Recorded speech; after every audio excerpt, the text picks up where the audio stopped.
Hello, everyone. Welcome to Tangent Tuesdays. We are back. It's Yarek and Monty again. Say what's up, Monty. What's up, people? What's up? What's up? Okay, so we were just discussing the unavoidable topic again, which we had both kind of hoped to avoid this week since we spent so much on it last week. Yeah, so we're going to talk about Russia. Again. Russia again. Woo! Yeah. Interesting times. Yeah, well, I don't know. It's kind of formulaic at this point almost. It is. Formulaic 2 episodes in. Big story. The story that I wanted to cover. Damn it. I should really have young Jamie. We do need a young Jamie, yeah. There was a story coming out of the Senate, I think. There's a special... Yeah, I think it was a Republican senator dropped the bomb on some classified reports from the intelligence communities. Oh, yes. So there's an intelligence committee in the Senate or Congress. No, I think he was referring to reports that were given to Congress from agencies like the FBI, CIA, NSA. Okay. That's what I meant by intelligence community. Okay, so there's classified information that was made available or aware to the senators that are in the security organizations within Congress.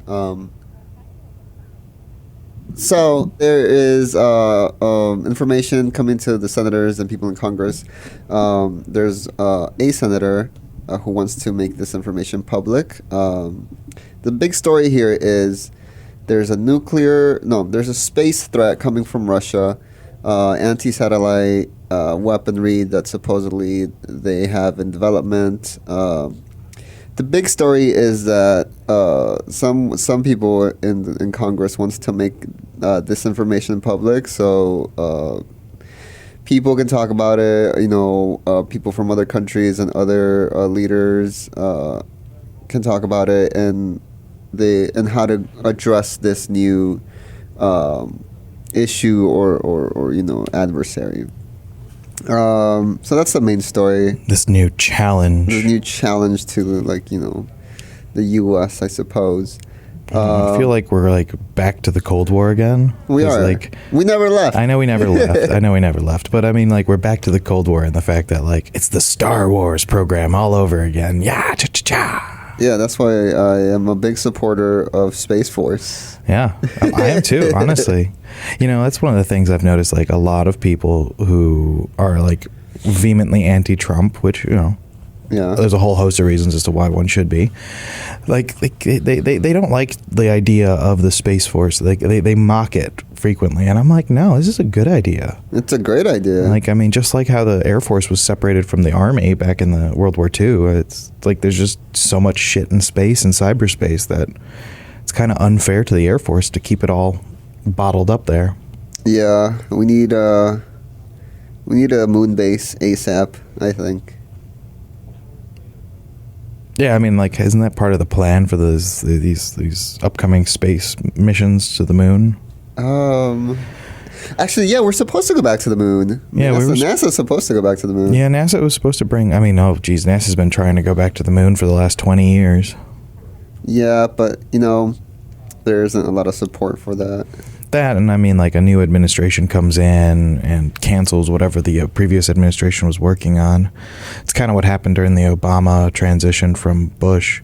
Bush's NASA had a plan called the Constellation Program. Yeah. And they were planning on going back to the moon, setting up a lunar base for scientific research as of 7 years ago. Oh. But Obama came into office and canceled the program, which I'll be honest, I'm not upset about, because as a consequence of canceling that program, there's a lot more revenue opened up and avenues opened up to the private sector for space enterprise. Punny. Yeah, I think that would have happened anyway. Yeah, I just think it happened sooner than if we had kept the Constellation program. Okay. Yeah, so... I don't know. There's not much to say about Russia's supposed threat See, I've heard a few things about it though. Like I've heard one that it's nuclear powered and uses like electronic jamming technology to take out satellites. But then I've also heard, and this I think came from a senator on some news show. I think it was a senator or a congressman, probably on the PBS NewsHour, and they were talking about how it's like a nuclear weapon in space. And I don't know. Do you remember what you read about it? Like, is it like a conventional weapon? Is it an electronic weapon? Is it a nuclear weapon? What is the weapon that they're talking about? We don't know. The only people that know are the ones that are briefed on the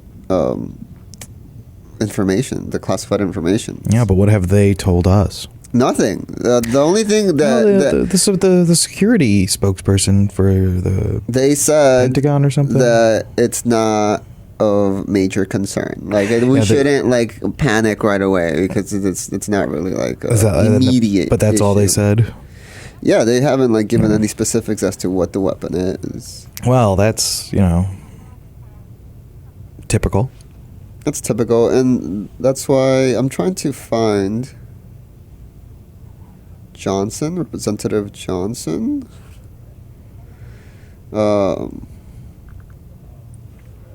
Yeah, it's a big deal because just parties or cliques within Congress are debating whether to make this public information or not, which I think should probably be public information. Just to know, because a lot of people anyway won't really care because we can't really do anything about it. But I'd like to know what Russia has cooking up because they were very eager to share their hypersonic missile technology back in like 2017. Yeah, they're very boastful about it. They said they were the first ones to come up with it or like get it working. That's the thing. I've seen some reports about the hypersonic missile technology not being as good as you think it is. Like it sounds a lot scarier than it really is. I've also seen those. Because it's like, yeah, it's still going to follow a predictable path. And I mean, if you've got its speed and its position, you can determine where it will be. And essentially, that's how our anti-missile systems work. They figure out where a missile is going to be and launch another missile to intercept it. Yeah. So, I mean, it can't really be anything crazy, like, new invention, like revolutionary thing. Like, you're going to shoot down a satellite? Okay, we can already do that with, like, missiles. You're going to put a satellite in space that has missiles? That's pretty cool. Sci-fi wise, but like other like that's not revolutionary. They're just like duct taping two things like Russia already knows how to do, and putting it in space. Which the problem is you're progressing conflict in space. So like this is a next step forward. Yeah, there was an old treaty. Gosh, I want to say it was during either the Kennedy or the Johnson administration back in the 60s that prohibited nuclear testing in space. Yes, there's a... I can't remember the name of the treaty, but I've seen some of the footage of high atmospheric nuclear explosions, and as horrifying as a nuclear explosion is, at least like those were pretty. They looked real pretty. Okay. I don't think I've seen those. They're really cool. I mean, like the explosion kind of implodes in on itself after the initial pop. Oh, okay. Yeah. I mean, there's a treaty to not test nuclear weapons in space. There's a treaty to not claim land in space. There's a bunch of space treaties, but I think this one might be ignored. Yeah, I know there was also like the other nuclear treaties that have been kind of thrown in the wastebasket over the last few years. Like a couple of treaties between Russia and the United States, like one limiting the amount of warheads, I think, on an individual vessel. And okay, hang on, before we get onto the topic of that stuff, because we all know Russia and the U.S. have an insane amount of nuclear weapons. Yeah, well over 10,000 between the two countries. Yep. And like this whole satellite weapon, yeah, sure, that's okay. That's concerning, but not immediate threat. The bigger thing I'm more concerned about is because putting nuclear weapons in space. I mean, an intercontinental ballistic missile goes into space to land on Earth, and it can pretty much hit everywhere, so you don't really need nuclear weapons in space.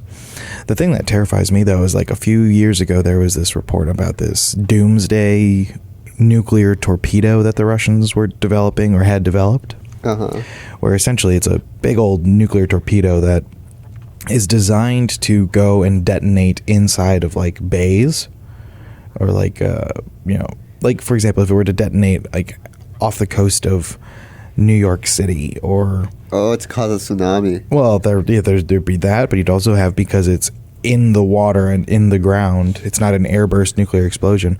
A lot of the radiation would be soaked up by the surrounding ground. Yeah, and so it'd contaminate the area, make it unlivable too. Oh, yeah. It'd kill all the fish, so no more fishing there. That one actually, that scares the shit out of me. I don't know if it's the same weapon system, but I saw another crazy Russian weapon that was essentially just a small nuclear submarine. Just a nuclear. It's a nuclear missile, right? And when you think of nuclear missile, you're thinking that the payload or the warhead is a nuclear bomb. But this is a nuclear-powered nuclear missile. So it has a fission reactor on it. Yeah, that just stays underwater until it's needed to detonate. I wonder if that's the same weapon we're thinking about. Maybe, but that that's and crazy. It's supposed to be it's supposed to be stealth, right? They have a bunch of futuristic weapons I've seen over the years, and I suppose a lot of it's propaganda, but I'm sure some of it's not. Well, I would argue that the boasting of its existence is propaganda for sure. Well, no, hang on. The boasting of its existence isn't propaganda. I'm sure those things are true. They built something like this, but how effective they claim it to be, I think that's where the real propaganda mess comes into play. Oh yeah. Because they're essentially telling them, I don't believe how powerful that is, or how many of them you have. Yeah, I really don't get too worried about these super weapons, because honestly, dude, if we get nuked, I'm not gonna be concerned. Right, nothing really we can do. Yeah. Maybe we should buy some iodine pills. Yeah.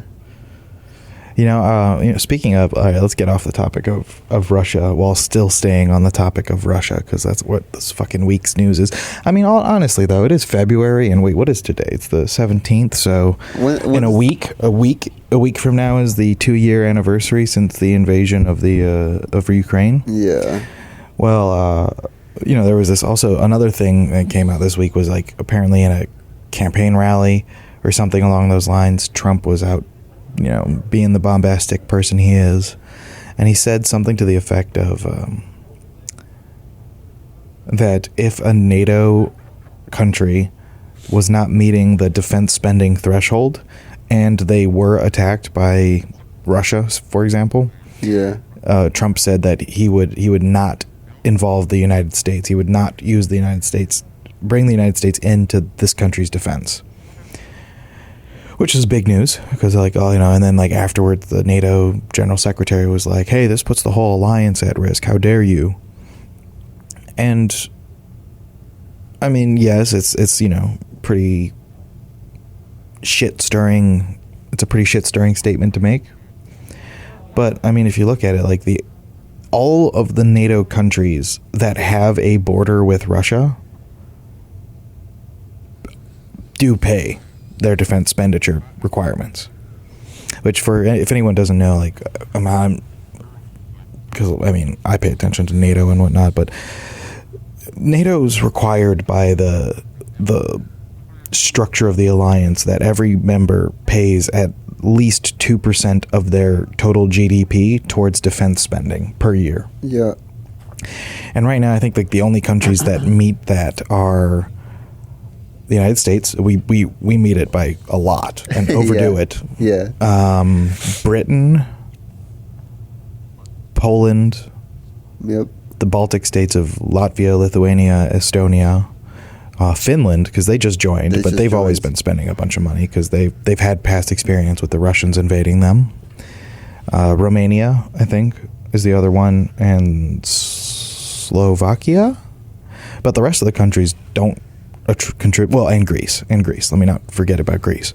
Yeah, they always got to fight the Turks. Yeah, well, that, and I mean, like, that's the other thing about the Greeks too, is like they meet the defense spending, and yet they're fucking bankrupt. Yeah. Like, that country ran out of money many years ago. I don't get how or why. Like, they have like beautiful. It's mostly a tourist economy. Well, yeah. I guess I don't know much of the geography. I suppose it's very difficult to like have a unified nation in Greece, but I don't know anything about Greece. Yeah, so, I don't know. Regardless of Greece, we don't really care about Greece right now. No, they haven't been relevant for a couple thousand years. Though, like other countries like Germany, France, Spain, Italy, well, most of the member countries of NATO don't spend the 2% amount, the minimum 2% for their military. And that's a little, I mean, I've always found it frustrating, especially like when there's two things about this. Like the Germans, all right? They're the biggest economy in the European Union. One of the lowest GDP growth EU countries last year. Last year? Yep. Well, I'm not surprised by that. I mean, yep. Their economy's taken a hit from the no longer being able to get Russian energy. Yep. But like, I mean, Germany needs to spend more on their military, with the caveat that we should keep a close eye on that, because what happened the last two times they spent a lot of money on their military. Yeah, but so that's the big thing I think that's happening in Germany right now. It's they're at an inflection point because there were some pretty large protests a couple of weeks ago. Yeah, the farmer protests. The farmer protests and also the anti-fascist protests. Yeah. There was millions of people out in the streets combined like throughout different cities in Germany protesting the fascist popularity movement that's happening in Germany. Yeah, I think the party that's like, it's this pretty hard right-wing party. Yeah. Called, I mean, I think the English name for it's Alternative for Germany. Yeah, and like I feel like it's the, I guess, common or popular far-right ideas that are popular in the West of like, having super hardcore, strict immigration policy, which is a talking point. Like in Germany, any nation deserves to like really talk about their immigration policy. So but the far right in Germany also wants to do a whole bunch of crazy shit. Like deporting like millions of people. Yeah, which is, I remember. Like, crazy. I think that's how I remember seeing all this pop up. It was like some report about some high level party officials in the Alternative for Germany party, which I think is either the largest single party in Germany, or it's definitely the largest opposition party to the current coalition government. But yeah, they apparently some of their members were reported having attended meetings where like mass deportations were discussed. Yeah. And so then like that brought up like, the collective trauma of the German people of like the mass deportations of World War II. Yeah. And so they're, like, oh God, we can't let this happen again. It's real easy to accuse the people who started Nazism of Nazism, so let's not even give them a shot. It feels like that's kind of the reaction from Germany. Yeah. I mean, yeah. I feel like the ideas of... It's just a clash of ideas right now. And... Oh, how about the news about Japan officially entering a recession? I haven't heard about that. Oh, yeah, they went down to fourth largest economy in the world. Yep. From so third who's third place. now? Who's third? Who is third? Let me see. It's a good question. It's probably like India. Yeah, it's probably India. Or... Yeah, Japan has lost a spot as third largest economy. Who takes its place? The government reported the economy shrank at an annual rate of 0.4% in October to December. Okay, but that doesn't tell me who took their place. Hold on. I'm trying.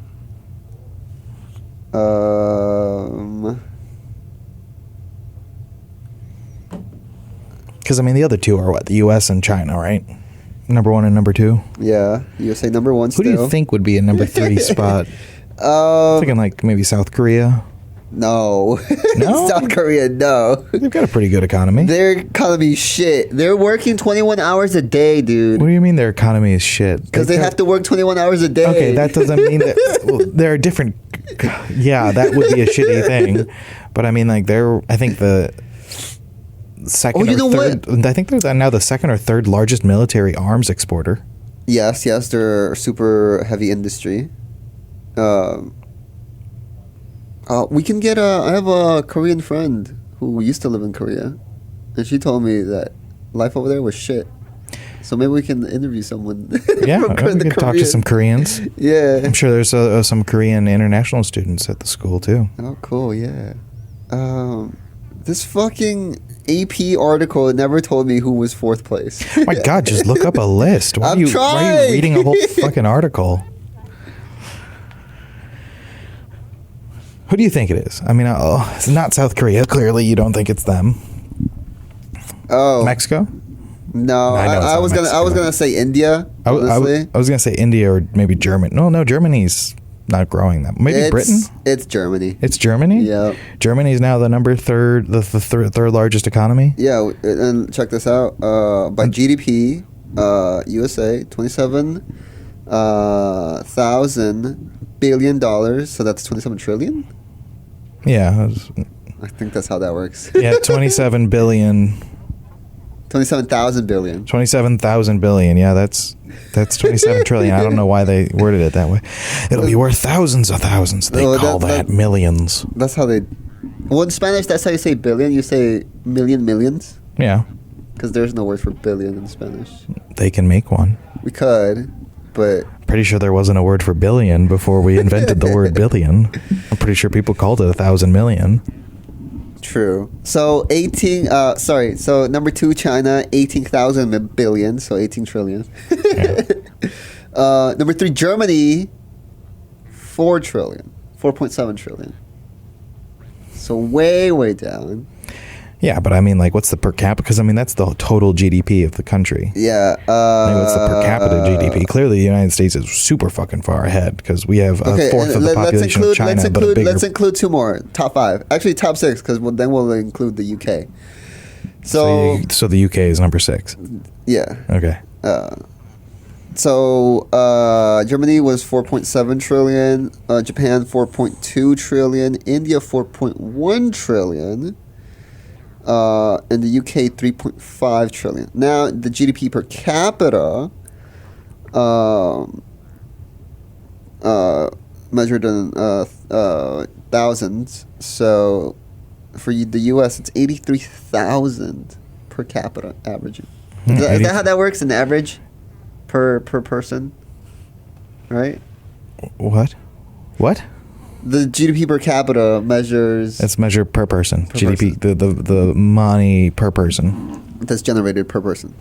Like, on average, yeah. Right. That's just a statistical number. So, yeah, so USA is pretty crazy. 83,000 per person. Per individual. Per head.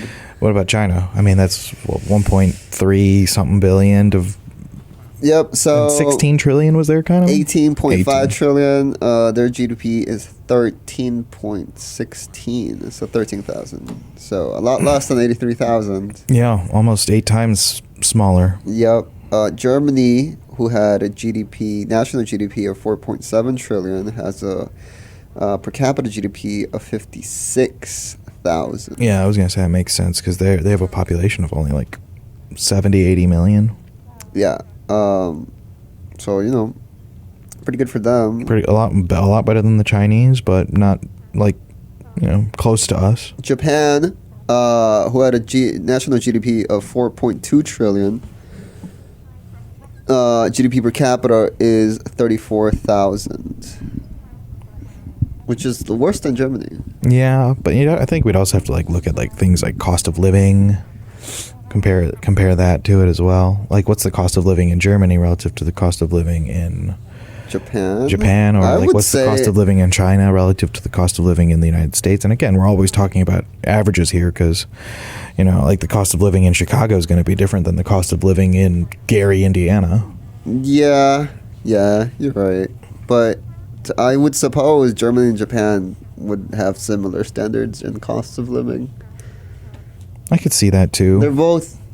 They both have domestic industry. Yeah. And are very closely linked to international trade. So I don't think they would have a huge discrepancy in standards of living. Maybe housing. I don't know how their housing. Maybe works. Housing prices, or I'm wondering also how many tax burden. Yeah. Subsidies for what services they can help you that the government can help pay for. Okay, so next, number 5. So we're gonna go to number 6, but number 5 is India.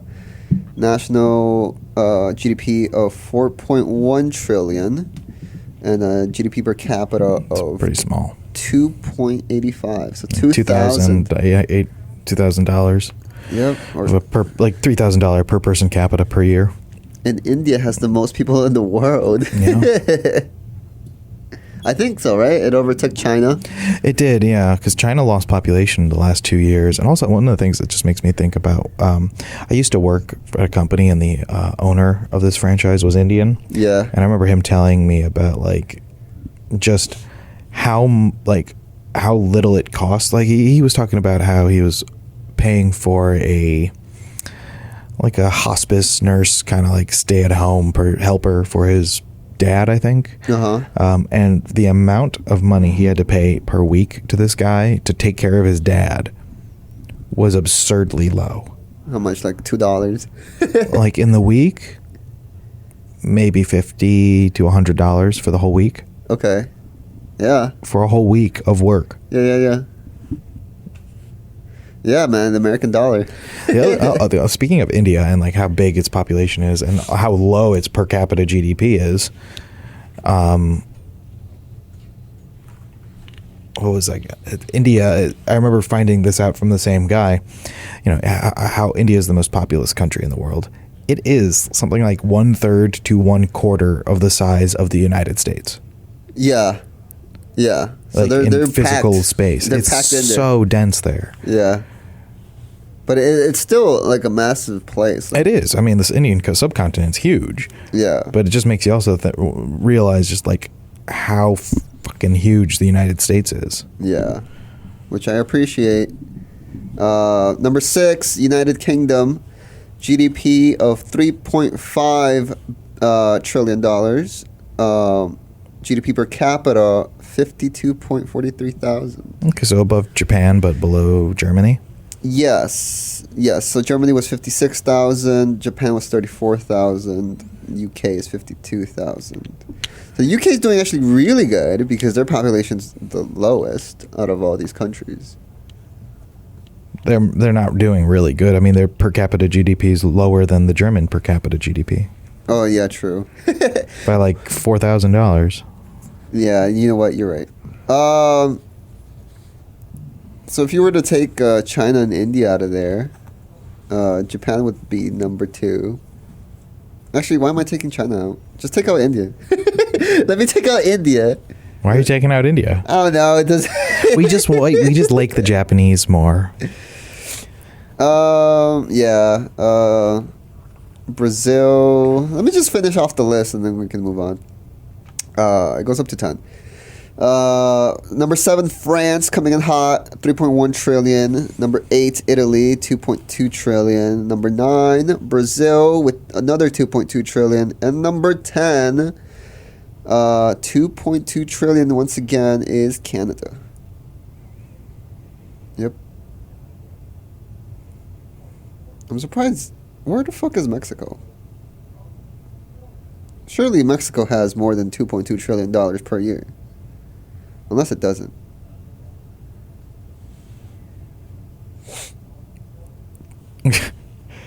I'm surprised Italy was on that list. Yeah. But I also just opened up my phone real quick because I saw a group message between my mom and my brother and I. Yeah. So my brother's in Italy right now. Okay. And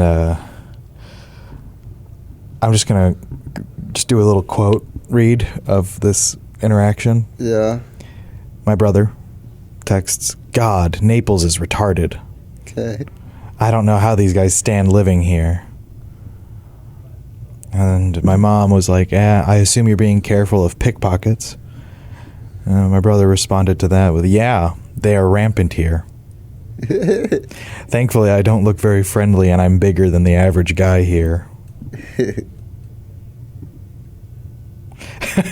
Oh my God. How old is my brother? I thought like he's talking like he's from the 40s. There are a ton of latchkey little hooligans running around, is what he says. Latchkey? I know. I haven't heard that word in a while. I don't think I've ever heard that word. Never heard the word latchkey? No. I can't see. Oh, latchkey. Children who are regularly left without adult supervision during a significant portion of the day. What the hell? That was me back in the day. Yeah, I was a pretty latchkey kid. What else? I mean, I talked about I mentioned the Trump. Oh, Zelensky. Putin. No, not Zelensky. No, not Zelensky. Navalny. Yeah, I mean, there's not much to say there. I mean, I'm surprised he wasn't dead sooner. He's been in a Siberian prison for the last 2 years. Yeah. He was, there was that attempted poisoning of him a couple years before that. Yeah, that happened. There's a documentary that came out a couple years ago about Navalny. And I haven't seen it yet, but I feel like now maybe I should get around to seeing it. Although it also feels kind of like, I feel like I'm late to the party because he's dead.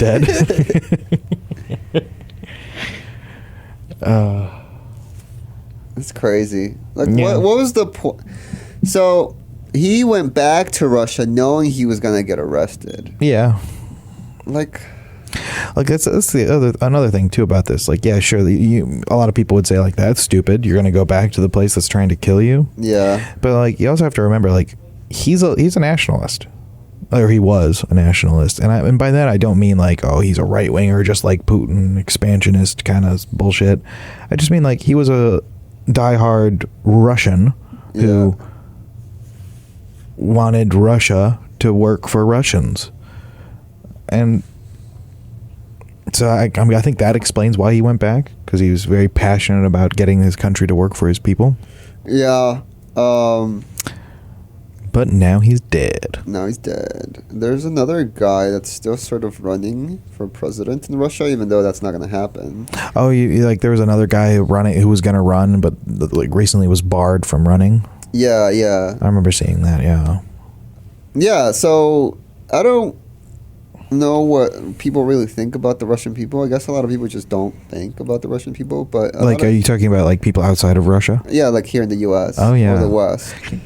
So a lot of the Russian youth has had access to the internet for a very long time, and somewhat recently, in the past couple of years, is when Russia has really tried to crack down. Like Instagram is illegal in Russia. It's classified as Western propaganda or something like that. It's Bolshevik propaganda. It's I don't know. I know. I'm just making fun of how the Russians back in the day would it's the Jews, it's the Bolshevik, it's the Jewish capitalists who are coming after us, and Zuckerberg. I was we can go on a tangent into that.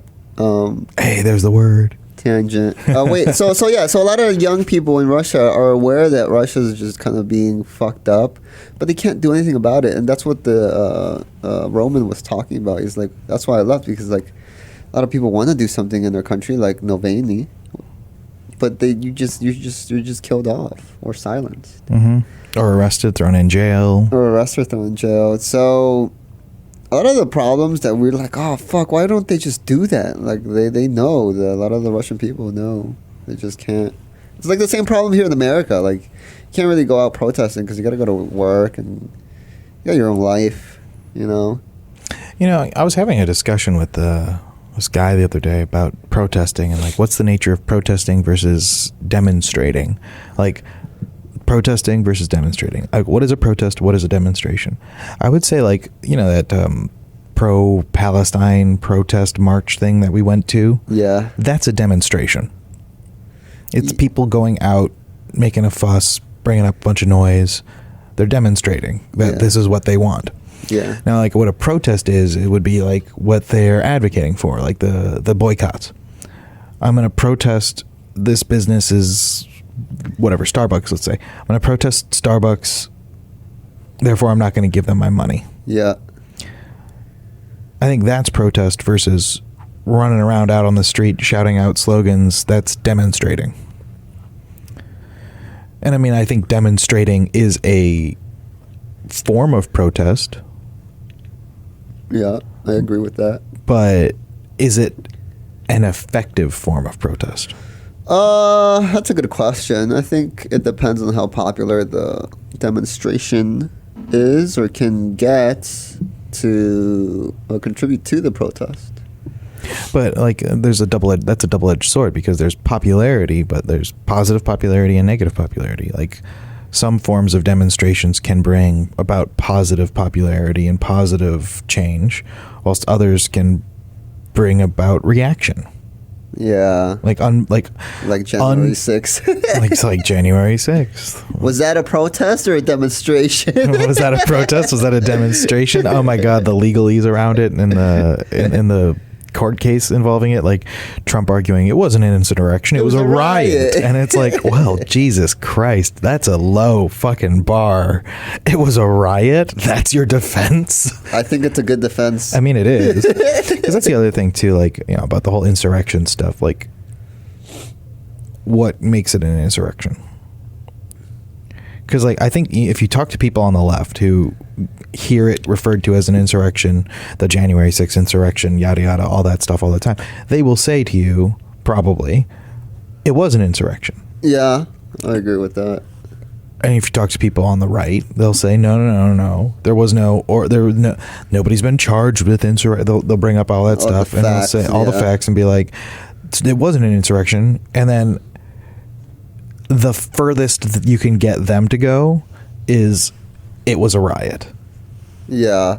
I think it was a mostly peaceful protest. I think it was a insurrection, but no one took it seriously. And at the time it was happening, I didn't take it seriously. I watched it live. Yeah, I know. I remember walking into the donut shop and just being like, hey, what's going on? Oh, hey, did you see what's going on at the Capitol? Yeah. Oh, no, what's going on? Quick little Google search. Oh, that's fucking retarded. I know. It was fucking hilarious. So I think I was just home. I think it was a Monday. And I was waiting for, like, the news to come out of, like, you know, the, like, election news coming out. And, I watched it on YouTube Live. Yep. I watched it go down. At the time, I was not concerned. Neither was I. I was pretty, like, I was amused. Yeah, that's the worst part about it. I know. I was like, what? First of all, I was just like, who the fuck are these stupid people? Like, you're gonna install Trump as your president? That's just not gonna happen. That's not how this happens. That's not how this works. That's not how this has ever worked. Yeah. I feel like I was looking at a bunch of people who are suffering from. Oh no! You know what? I'm not gonna say that. That's really mean. I think it's just a lot of people who have lost community, and and this community is something that they can find brethren in, or they find support, or like kinship. Yeah. It's just, I think we have to go back to the bowling alleys and the basketball teams and all of the social groups and programs. That's what America needs. We don't need some bullshit. We need teamwork. We need teamwork. Yeah, we need community. Yep. I like that idea. You know, I've been thinking about for a while joining a bowling league. Yep. Over at Timber Lanes. Yep. I still need to go to my swimming class. I still haven't signed up. Do you know how to swim? I do not. You don't know how to swim at all? No. I never needed to. I'm sorry, but like this is for anyone who doesn't know how to swim. Fucking learn. Yeah, I know. It's one of those things where I know. It's not a. It's like it's the condom rule. I'd rather know how to do it in case I need to, than not know how to when I need to. I know. Isn't it a Jewish thing to like teach your kid how to swim? I don't know why you're looking at me like I would know. I am not Jewish. I don't know. Maybe you know the history. I know there's like in the culture of Judaism, there's a pretty large respect for intellectual capital or education. Yeah. A father is obligated to do the following for his son: to circumcise him. Oh God, which is such a. Well, you know what? I don't know. Hold on, we can go back. We're gonna get back to circumcision. To redeem him if he is a firstborn. I don't fucking know what that means. To what? Redeem him if he is a firstborn. To teach him Torah.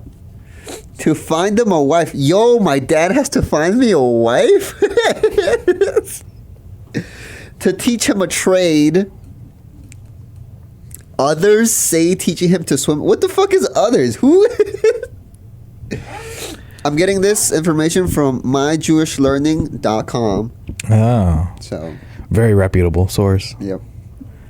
Oh, yeah, circumcision. Do you know what that's about? Why is that a thing? I have no idea why the Jews circumcise babies. You know, it's not just Jews, right?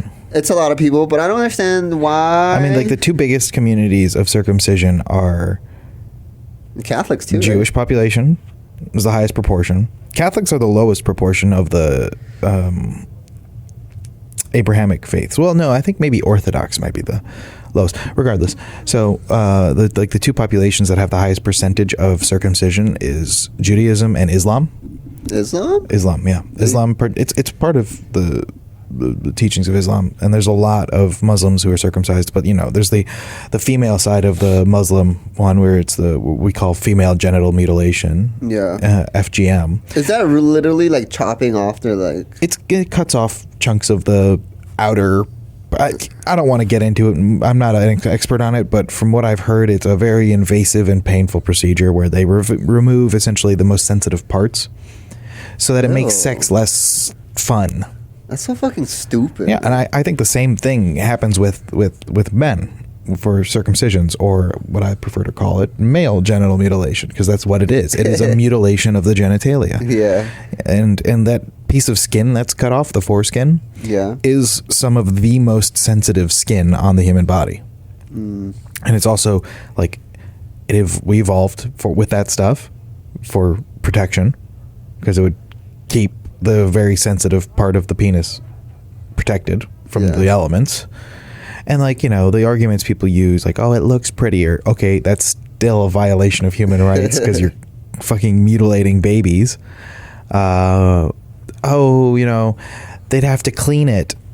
That's basic hygiene. Like, it blows my mind how we keep this thing going. You know, it was one of the, like, Alex Jones. He's a wild person. He's fucking insane. Yeah. One of the funniest things I've ever seen come out of this man's mouth was,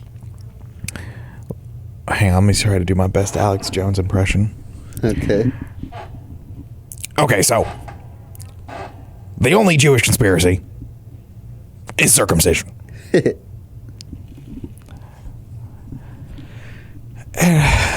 Why? Why is that? Why is it? Because it started with Judaism. I don't know. I don't like it.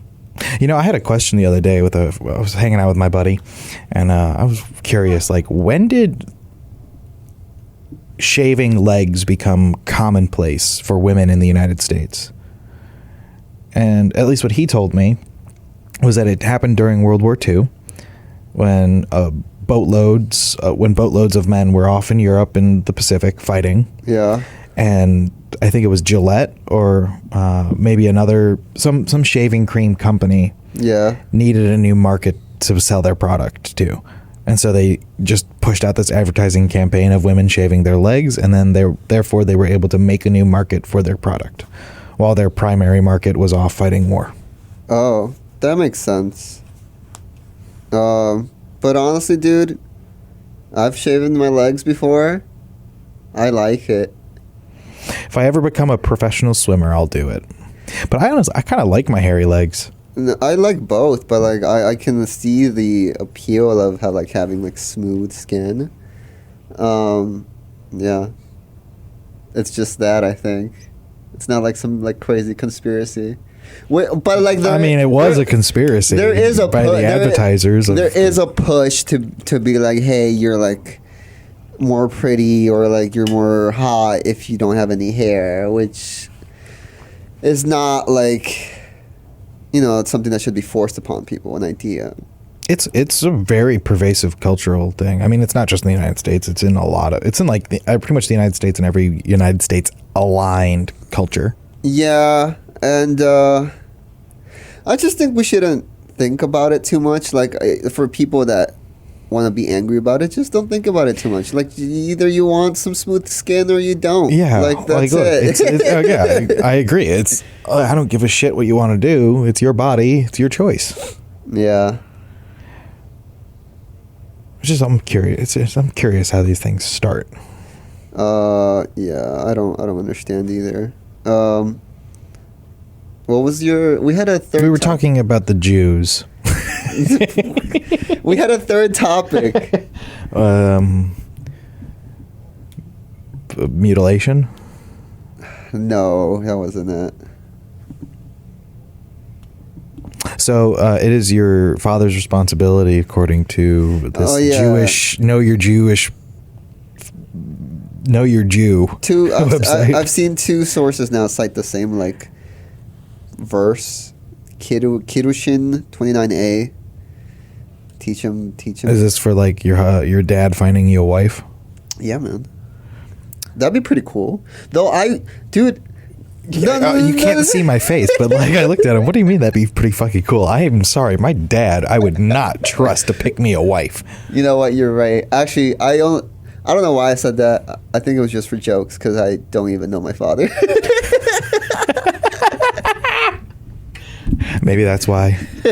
That'll provide connection. Yeah. No, I think I'm pretty good at choosing women.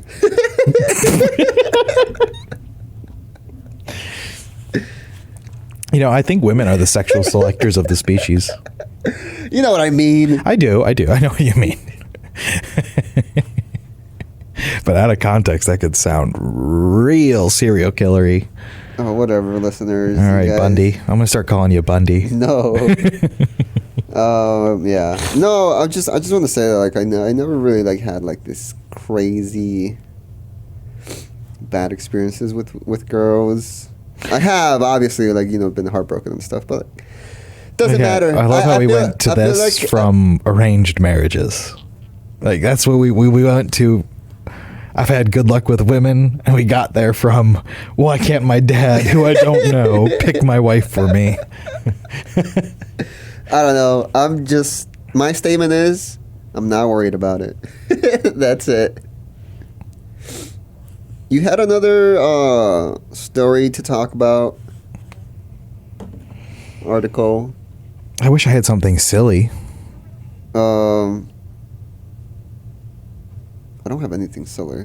I know. It's not been a very silly week. It's been a very serious week.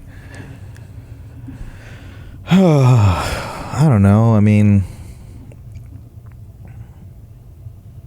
Oh, hey, Jon Stewart came back to The Daily Show. Oh, yeah. I watched that. I did. I thought his Indecision 2024 was pretty great. Antiques Roadshow. Was that a hint that he might run as an independent? Oh, no. No. I felt like he was like hinting. He's not going to run. Are you kidding me? I think I'd vote for him.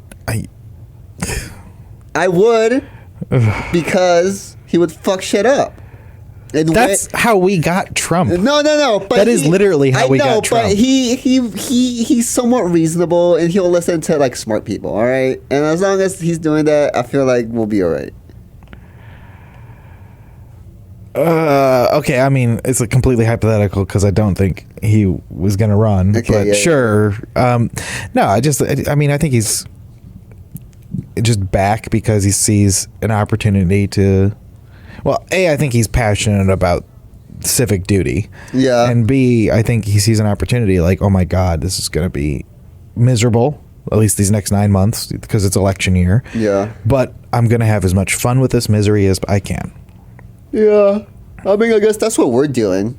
Chaka chop cookies. That's why we're doing this, because that's why I started this podcast as well, because I knew The fucking ego on this man. Well, you weren't gonna suggest it. You weren't ever gonna be like, "Hey, let's get together and like do this." But we still started it. I'm just fucking with you. Sorry. Correct my language. Yeah, you bastard. I'll correct my language. Look, we got a real Garfunkel over here. That's why I think he was the one. No, hang on, Simon. I don't know. Whichever one fucked over the other one of those two.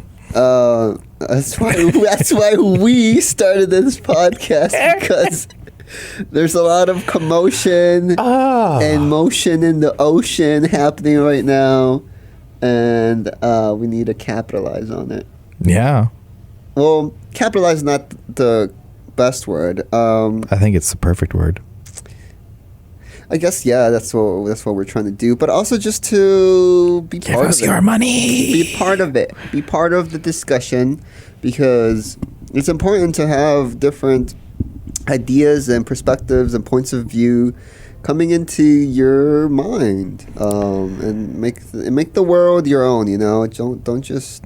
I agree. It's important to have more information that you wouldn't otherwise be exposed to coming to you. Yeah. And I think that's especially needed over the last several years, given how easily information is filtered towards things you either agree with or want to see. Yeah, like if I don't want to see or hear things I don't care for, it's not gonna show up. Yeah, because the algorithms on, say, Facebook or Instagram or YouTube, they want you to spend more time there. Yes. Because that's how they make money, is your attention. Yeah. And they know if they show you things that make you uncomfortable or things you don't agree with, you're going to spend less time there. Yeah. At least not you individually, but you as in the people, a person, humanity. Because, just statistically speaking, the majority of us prefer to hear things we like as opposed to hear things we don't like. Yeah, that's for sure. Let's talk politics for a moment. Okay. Democrats versus Republicans. I feel like we're dealing with really hawkish anti-Russians on the Democratic side and really hawkish anti-Iranians on the Republican side. Yeah. And I feel like whoever we elect as president in the next election, either one is going to get us more involved in one of those theaters. Yeah. It's the whole thing of America being this external power. That's the real crux we're at politically. Like whether we coming again to save the motherfucking day, yeah. Exactly. The crux is, do we want America to continue being this world power, world hegemony, world police, or do we just pull back? That's the big I guess dichotomy right now in America. What do we want to do? Do we want to continue to be this world police, or do we want to regress and just focus on America? Which I think is pretty silly, because if that happens, I don't think much innovation will come from the federal government. Or let's say we pull back militarily from a bunch of places in the world, then we save hundreds of billions of dollars, right, from expenditures. I think a lot of that money will not benefit the people. I think it'll just somehow end up in other bureaucracies or other private military industrial complexes. I kind of see that point about how the money won't get won't be not spent. It'll just be spent on other shit that we don't really need. Yeah. And I think like my view on it is like, look, I mean, we're already what, 35 trillion dollars in debt, something like that. Yeah. Our debt is greater than our economy per year. Yeah. And I mean, like, we are paying an absurd amount of money just on the interest on this debt. And it'd be nice to me anyway if we like, you know, stop being world police for a little bit so that we could maybe get this debt under control. Yeah. Because I think at this point now, I mean, I think it's something like of all the debt, every household or every individual in America holds something like $1 million worth of that debt. We're millionaires, baby. No, I don't think that's how that works. Yeah. No. Yeah. We're all negative millionaires because the government keeps spending our money. It's not our problem. That's the government's problem. Which is going to be our problem. No. Yeah. No. Yeah. It's the government's problem. Okay, and they fucked up. Why are we responsible? Because we're the ones who kept fucking electing them. That's the thing about like this, you know, the borrowing money and borrowing money and borrowing money. And I agree with the analysis. It is essentially we're just borrowing from future generations, just as the older generations were borrowing from our generation. Yeah. Kind of fucked up. I just think that's the American way, man. It's just credit. I mean, it wasn't always. We're 34 trillion in debt. Something like that, yeah. We make 27 trillion every year. Yeah. We're fine. Okay. Our economy makes 27 trillion a year. The federal government makes something like 4 trillion a year in revenue. Oh. And the federal government is the one with that debt. Corporations have like and the federal government makes 4 trillion a year, but it spends more each year than it makes, adding to the debt. That's just how like a startup operates. And how many of those fail? A lot. The U.S. is just the startup. I mean, if you think about it, kinda in the history of the nations. That's true. I'm going to get into that book. We're a pretty stable startup, though. I mean, we've had a pretty consistent constitution for the last 250 years. Yeah. Actually, next week I'll have a lot to discuss. I am starting to read that book that I got at your place. The one about Chicago? The one about Chicago. One of the little excerpts of someone's review of the book was that the book talks about the history of economic growth in the West and Midwest in the 19th century. One statement that captured my attention was that Chicago was a more centralized power economically than any czar in Russia ever was. I'll need to get into why that was a statement proposed in this book, but I wanna dive into that because we forget that America during the 19th century was very, very industrious, and we sort of gleam over how we live in today's cities. We just live here. We don't really think about the history of it, but a lot of America was built in the 19th century. There were a lot of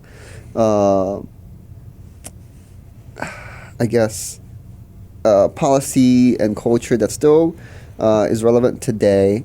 For example, a lot of the cities that were built during the 19th century, late 19th century, came from the exploitation of abundant natural resources that was available in the continental United States. As well as abundant cheap labor from immigrants coming. Immigrants and the recently freed slaves after the Civil War. So a lot of industry and just cities, just the overall construction and implementation of cities throughout the U.S. was based on this aggressive industrialization and monetization of resources that was imbued into American culture. So I think for next week, that's what I want to discuss, the history of American industrialism or something like that. That'd be a very interesting topic to discuss because, I mean, I'm thinking about. I remember hearing something about how our spending, the federal government spending, in the 19th century was much cheaper, was much less on average up until the Civil War than it is today after the Civil War. So, like, according to, I just did a quick little search. According to ntu.org, essentially, the share of GDP that the federal government was spending stayed relatively flat at around 2% until the Civil War, where it jumped up to like 16% spending, and then it went down again afterwards, and then started going on an upward spending growth at the end of the 20th century, where I think today we spend somewhere close to like probably 15 to 20% of our GDP. Like the federal government spends 15 to 20% of the GDP we make per year. Okay. Which is much higher than it was during this time of industrial growth and expansion. Oh. Yeah, there's a lot of bureaucracies the government has to make. And they have to spend all those salaries. Yeah. And, just maintaining world hegemony. That's expensive. It's expensive to have bases in 80-some countries around the world. Yeah.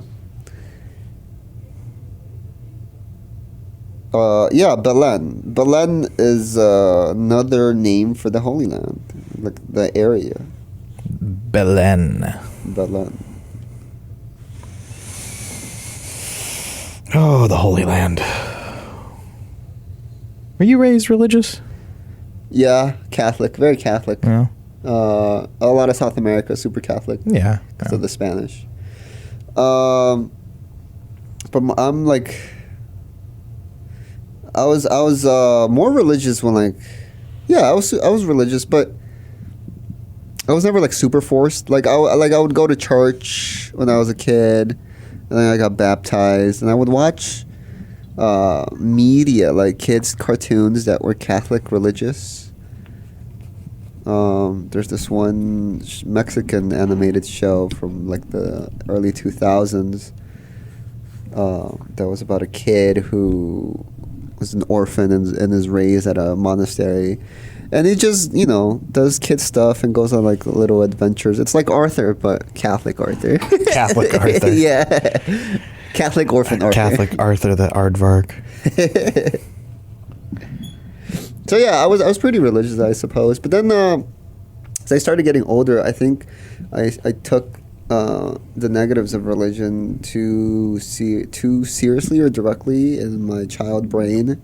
Like a lot of like bad things I would attribute to demons and devils and stuff. Oh, okay, that's what you mean by it. Yeah, so like if I had a nightmare, I'm like, oh shit, there's like some demons or devils around me, And as a kid, why the fuck am I thinking like that? Like I was scared of these like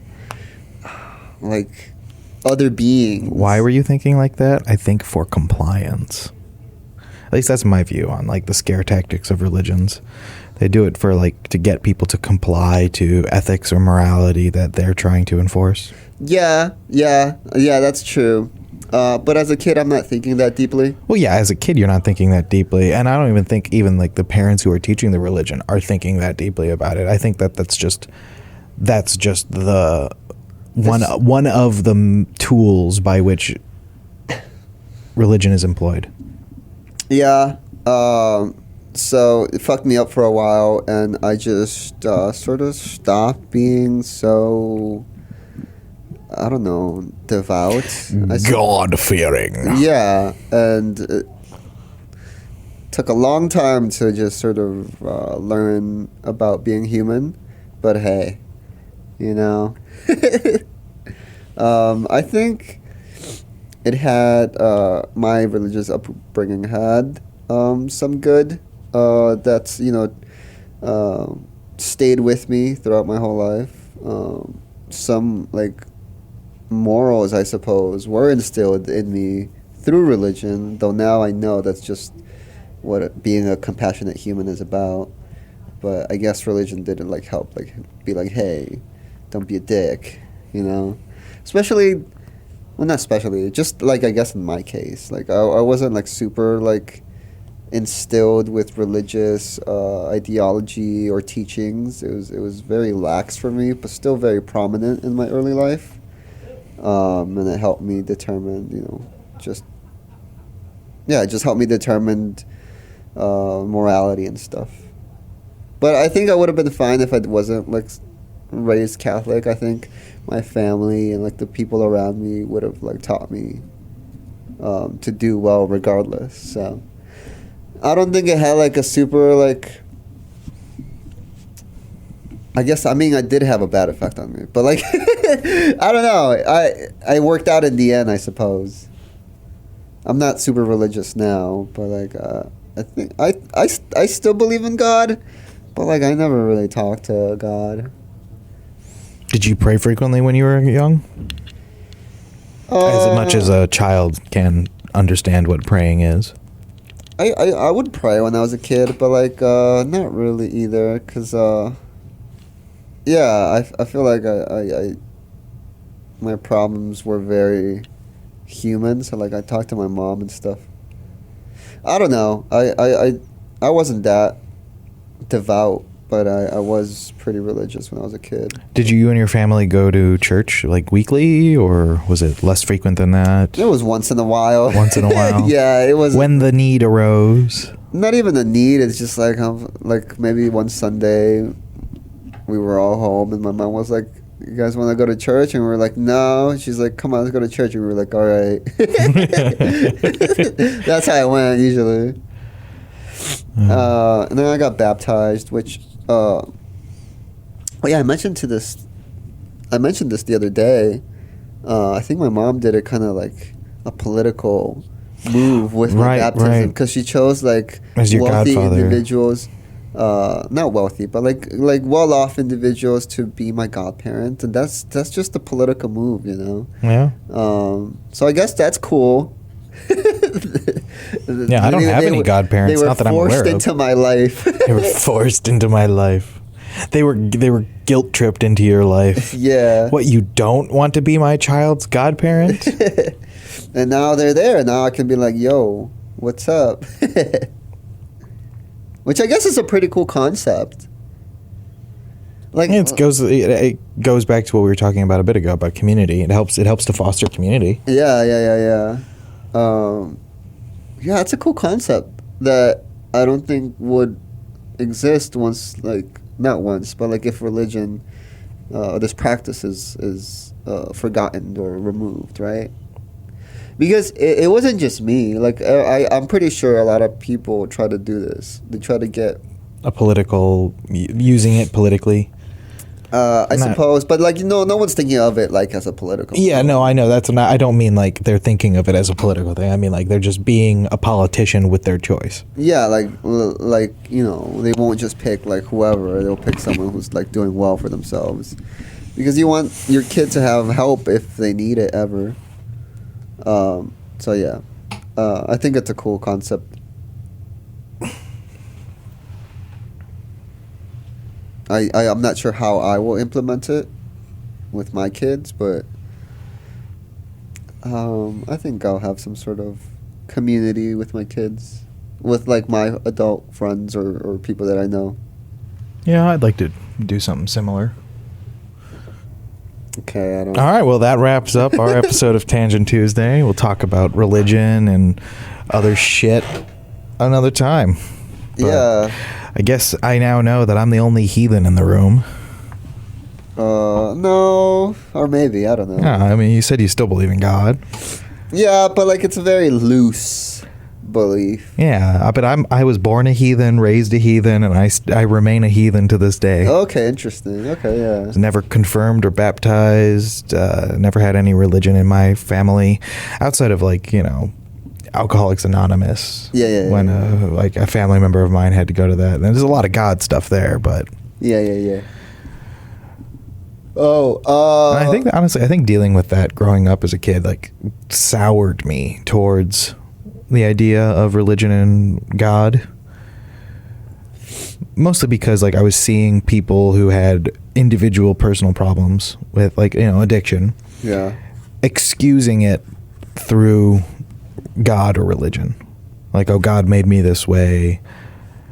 It felt like it, and at least from how I perceived it as a kid, it felt like it was an abdication of responsibility.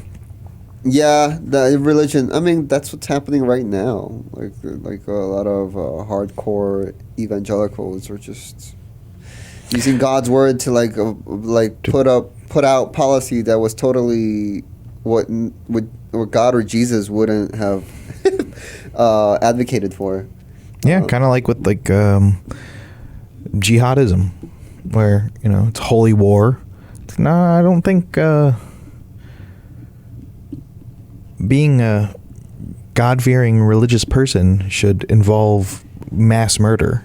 Yeah, but that's so crazy because the texts do have that in the text. That's true. I mean, the Old Testament, the Jewish Bible, and the Quran have quite a bit of unforgiving violence in it.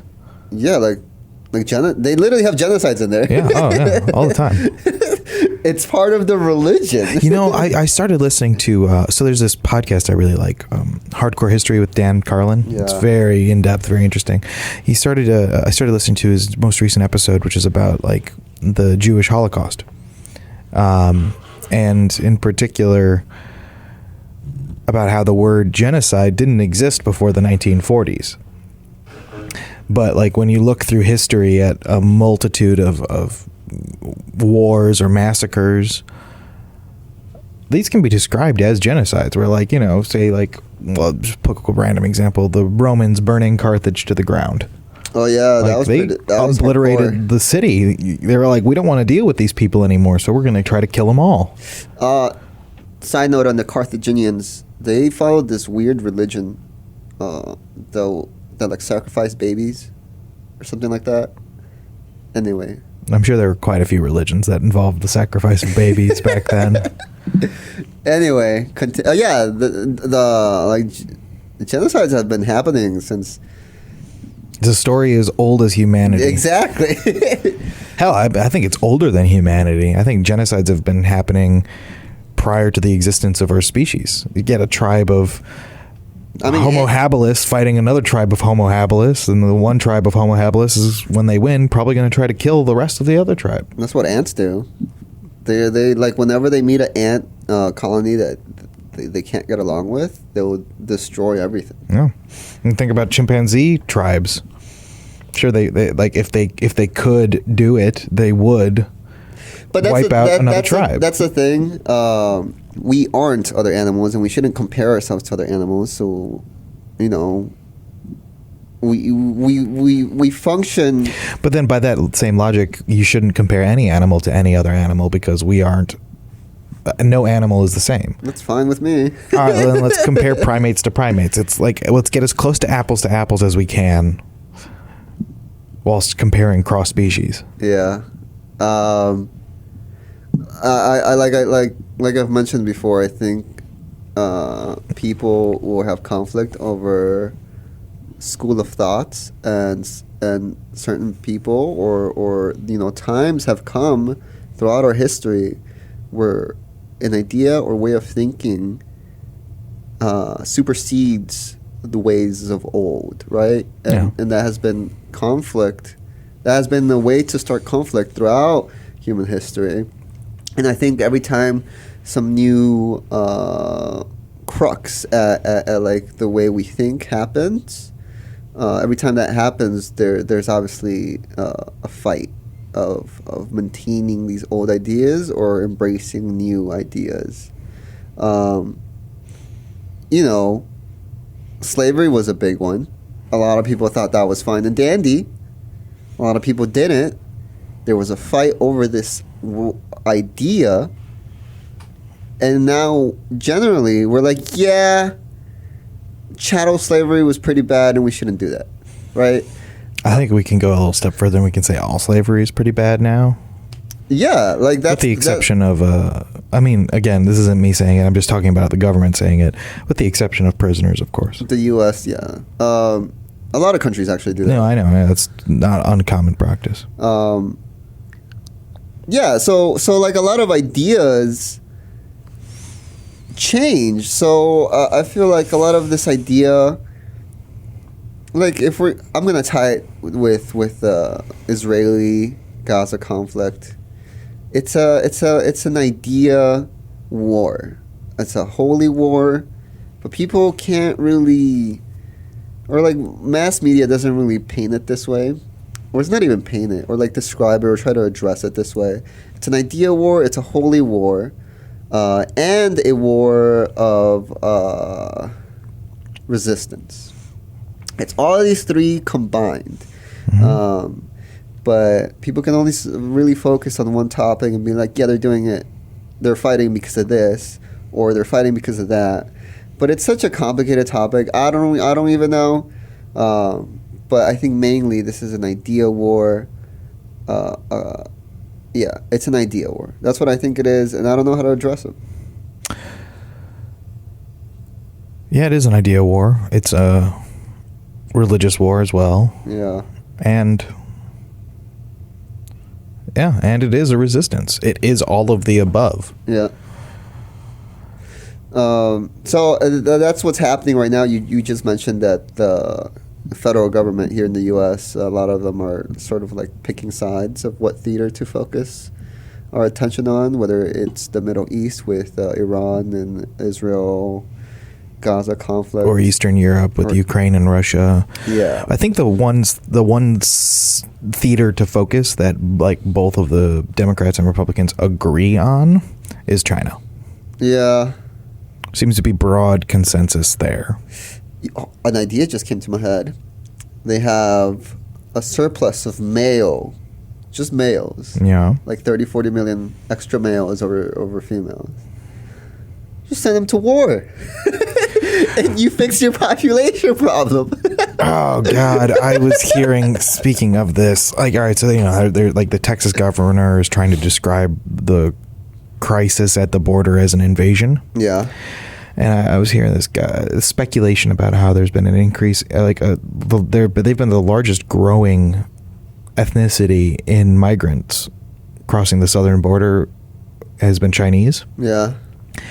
And there's the idea like, oh, well, a lot of them have been men, young military-aged men. And so there's this, like, I've heard some people saying or arguing like, oh, my God, this is an invasion. Maybe these are people who have been conscripted and are being sent to be sleeper cells like in operatives. The U.S. And I'm like, okay, I don't think that's the case. I think what's more likely a reasonable explanation for why you're seeing a disproportionate amount of men from China crossing is simply because there's a disparity where there are more men in China. Yeah, and like a lot of the West too. I feel like it's even more so. I guess a bigger problem in the East is lonely men. Mm-hmm. And they're looking to work and get out of the miserable factory life that they're living in. Have a better a mating market. For mating market, what a fucking term. Well, that's kind of what it is. It's the marketplace of mating options. Like there's not as big of a market in China because there is a disproportionate amount of men to women. Yeah, dude, they want some American market. The American mating market. I like that term, mating market. I'm gonna keep using it. All right, so we were wrapping this up, and that was a little like 20-minute tangent we just did. Yeah. After we said we were wrapping it up. Yeah. All right. So. Tune in next week. I'll talk about the history of Chicago and its industrial place. Yeah. Let's do a Chicago heavy episode next week. Yeah. Yeah. For sure. Yeah. And we played chess last time after our first recording. Yeah. And Yara kicked my ass. Yeah. Yeah. Don't worry, I played online over this past week.